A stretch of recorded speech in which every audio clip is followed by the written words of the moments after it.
So I did something kind of crazy, kind of stupid. I put in my 2 weeks notice at my job with no plan. And I also gave up my apartment with no plan. I don't know what's happening. I'm just kind of in limbo a little bit, and it's scary because up until last week, I didn't even know where I was gonna live. But thankfully, I have a great friend who moved, and he said that I could stay in his empty house. And so that's where I'm gonna be, but I'm not moving any of my furniture in there. He does have a couch and a TV there, which is good enough for me, but I'm gonna be sleeping on the air mattress. But you know, they make them kind of nice these days. But today I really wanna talk about how we can stop overthinking and really lean into that blind trust when we don't know the direction, because the fog is still covering the path that we're on. The fog hasn't quite lifted, so the steps haven't been revealed. And if y'all see a mess back here, it's because I'm about to move. But the steps haven't quite been revealed. So you're just kind of standing there in limbo, just standing there looking around, just standing there hoping that whatever is on the other side of everything that you've left behind was worth it. And that's the space that I'm in right now. And how I have been able to stay present and to stop feeling like I need to control everything, stop feeling like I don't trust God or trust the process. I have been leaning a lot on gratitude. I have been leaning a lot on just taking it day by day, minute by minute, week by week, and letting it all unfold how it's supposed to unfold. And things have been unfolding for sure. And things have been not unfolding. I've been in a season of rejection. I've been in a season of delay. And when you've been rejected time and time again after you've made such a big leap, such a big step, and you've really uprooted your life, and you don't know what's next, but everything that you're working towards has been like, oh, no, not that, nope, not that, not that, not that, not that. You get discouraged and you feel like, well, maybe I shouldn't have uprooted my life. Maybe I shouldn't have decided to feel like I deserve more. Maybe this is what I deserve and I should just be accepting of it. Maybe I'm not supposed to have a YouTube and travel and have the best life of doing all of the things that I love and meeting people that resonate with the path that I'm on, and possibly even meeting a husband, or, you know, having a sisterhood of people who get it. Maybe that's not for me.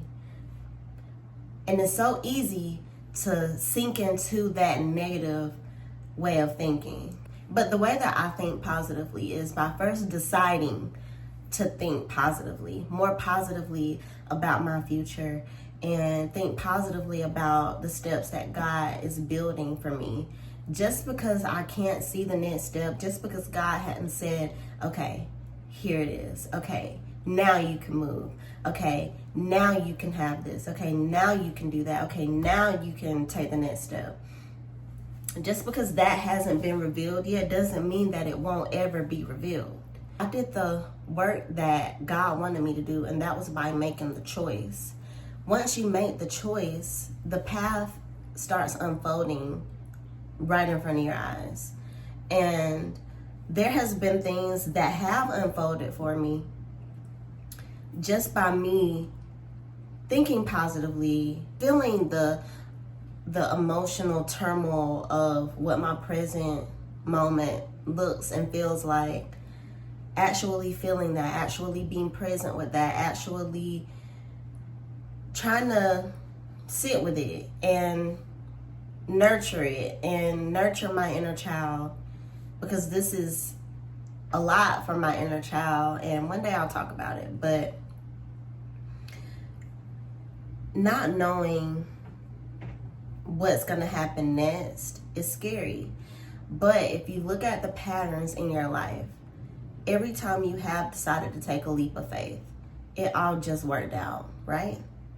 And I feel like everybody always talks about the process of the leap of faith and all of that thing, all of those things after it happens. Nobody really talks about the feelings of being uncomfortable and the overthinking and the way you just want to give up, because that part is messy. That part is not glamorous. That part is not perfect. That part is the parts of you that you don't want people to see, the parts of you that you're ashamed of. But I'm here to tell you that there's nothing to be ashamed about.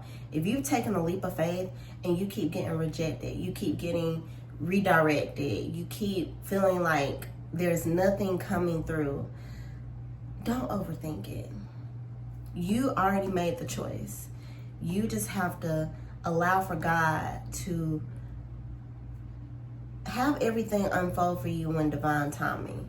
Maybe it's not time. Maybe that opportunity hasn't presented itself yet. Maybe there's someone that is feeling just like you, feeling like it's time to move, feeling like it's time to do the thing, and they haven't quite made the choice yet, but they're on the verge of it. But you and your energy and your decision making has started rolling the ball in somebody else's court so that they can make that decision as well, so that the path can start clearing for you. Just like if someone decided to stay in an apartment forever, another person would never get the opportunity to stay, to have that apartment, because you won't let go.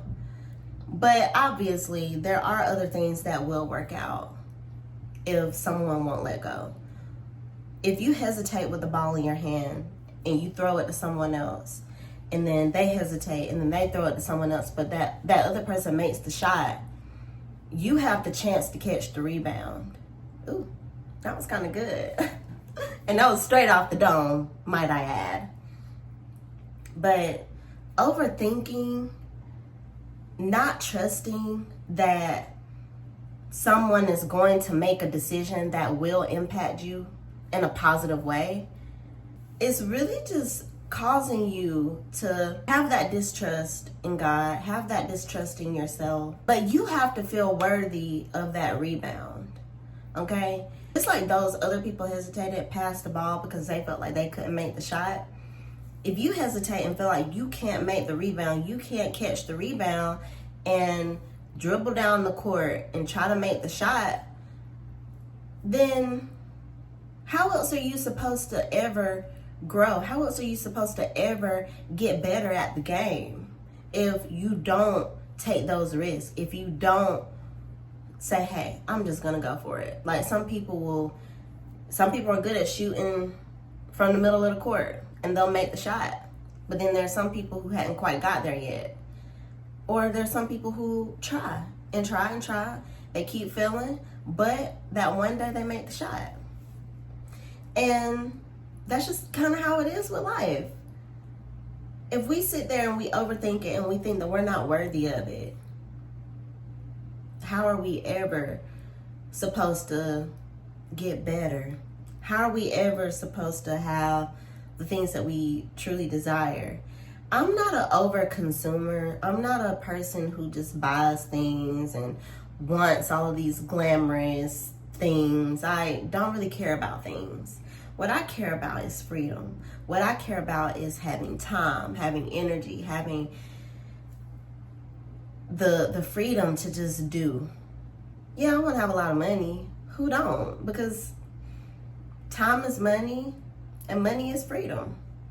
Time is freedom, basically. So if you have the time, then you obviously have the money, which also correlates to the freedom that you are ultimately desiring. But if you don't desire freedom, you only want one or the other. You only want either you want money. If you want money, you're not going to have the time. If you want time, you're not going to have the money. So the ultimate goal is to have the freedom so that you can have both.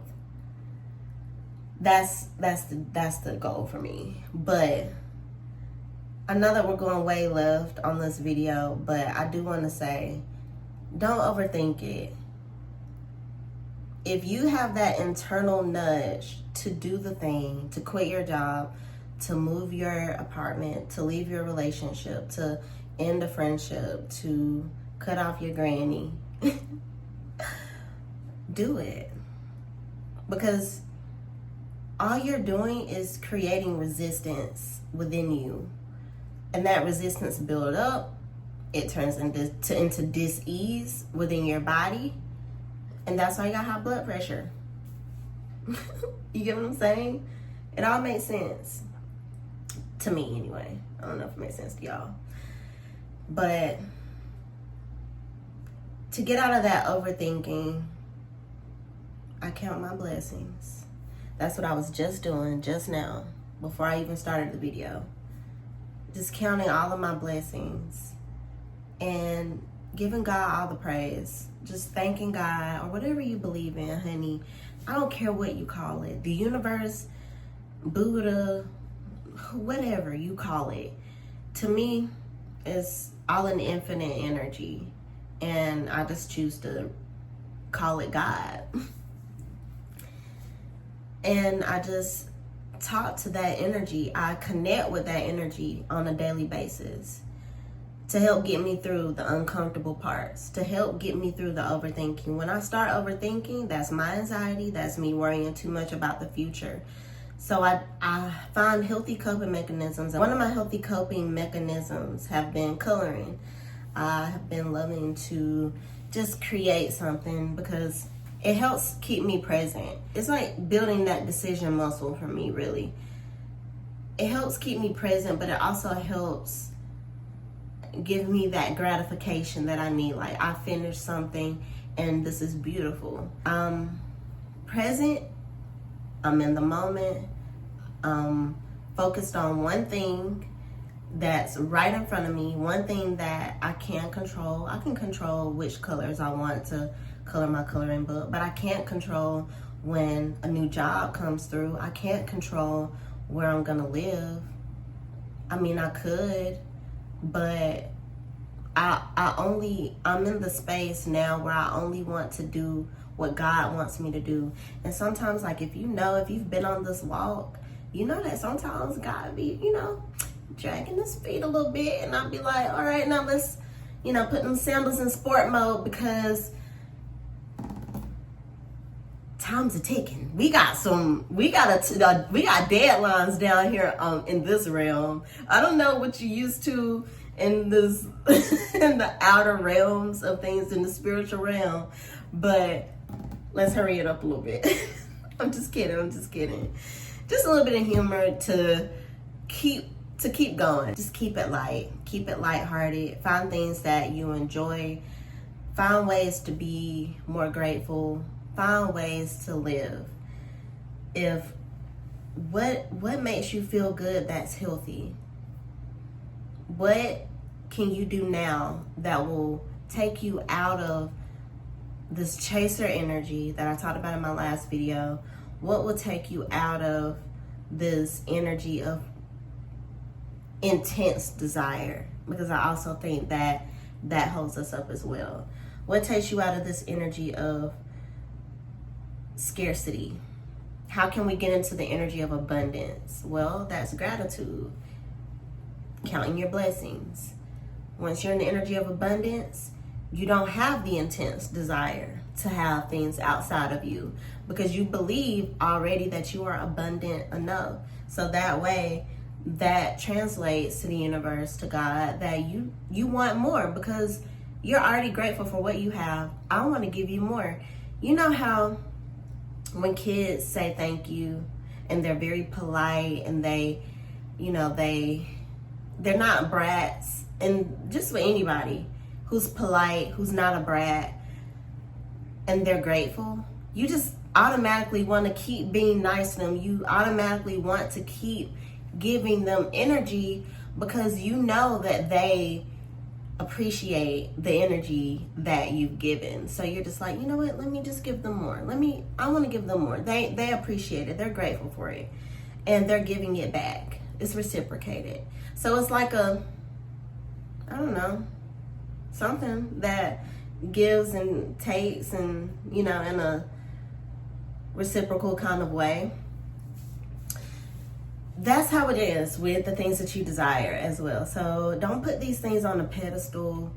Don't put these things above yourself. Don't put your desires above yourself. Keep them at bay. Keep them where they are, because they're just desires. And being in a state of desire is a low vibration. So we don't want to be so low to the point where we're not praising God. We're in a scarcity mindset. We're in intense desire, or we are just not being grateful for all of the things that God has given us, and all of the things that we currently have, all of the things that have worked out, that are still working out. You don't want to be in that energy, I'm telling you, because nothing is going to come. I was in that energy of intense desire, intense need. I need this to happen. I need this to happen. But I don't. Like, I'll be okay if certain things don't happen. And I know how to move on. And yeah, it's gonna hurt, it's gonna sting. But then when it's in its divine timing, it will come to you, and you will have that thing. And not because you still desire it. It's because you separated yourself from it, and you let yourself be more important than that desire. You let your mental health and your peace be more than that desire to have the thing, to do the thing, to go to the place, to have the person. You are more important. You redirected that energy back inward, and that's ultimately what's going to attract everything that you want. And I know that I talked about that on the last video, but I feel like that's like a theme right now in my life. It's just letting go, being present, trusting, not overthinking, just really being present, and being present with God, just showing my gratitude for all the things that I do have. So I pray that you guys got something out of this video, and that you received that message. And don't forget to like this video. Leave me some comments. Let me know what you think, how you feel, how you resonate with what I just said. Don't forget to share it with a friend, a lover, a mother, a brother. And I pray that you guys have the most amazing week ever. And